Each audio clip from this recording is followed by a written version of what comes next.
perfect segue to myth number 3. Yeah, it is.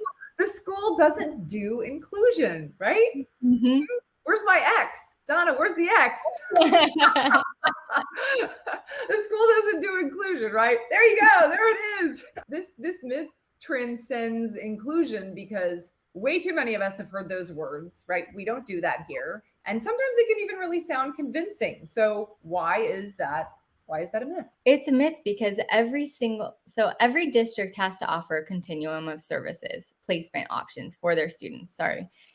A continuum of placement options. Your least restrictive environment, that continuum where a child falls is different depending on the child, right? I think most children should be in gen ed, and I think that is most students' least restrictive environment personally. So when schools say we don't do this, but I thought you had to offer a continuum of placement options, and I thought that each child's individual needs are taken into consideration. And if we're looking at the individual child's needs, when we're doing an LRE assessment, which is really nuanced and ambiguous, and oftentimes it asks like, can the child's needs be met in gen ed?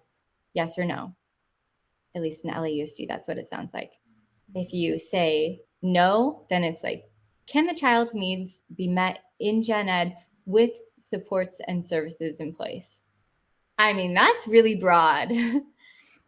And most of the times the answer is yes. So if they say no, I would say, okay, well, what supports and services have we tried in that setting yet before determining that this child needs a more restrictive environment? I love that you keep coming back to that, because that really is, instead of jumping to, this is, where your child should be, whatever that be, based on a diagnosis, based on, what have we done to see if it's going to work? And by the way, again, if it doesn't work, let's look at what we tried and how might we change that up and try. And also I feel like that we don't do that is kind of code for, we don't want to pay for that, or we don't know how to do that.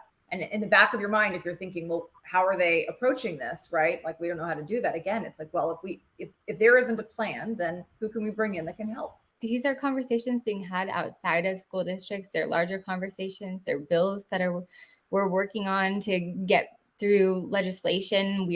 It's a really big movement, and the more research and data we have to back it, which is coming and is there, the more parents are going to be asking. So if not now, it's coming down the pipes, and there will be more pressure on schools to be providing inclusive options more widely than they are now. So if they're not willing to address it now, then they're going to have to down the line. So it's got to start somewhere.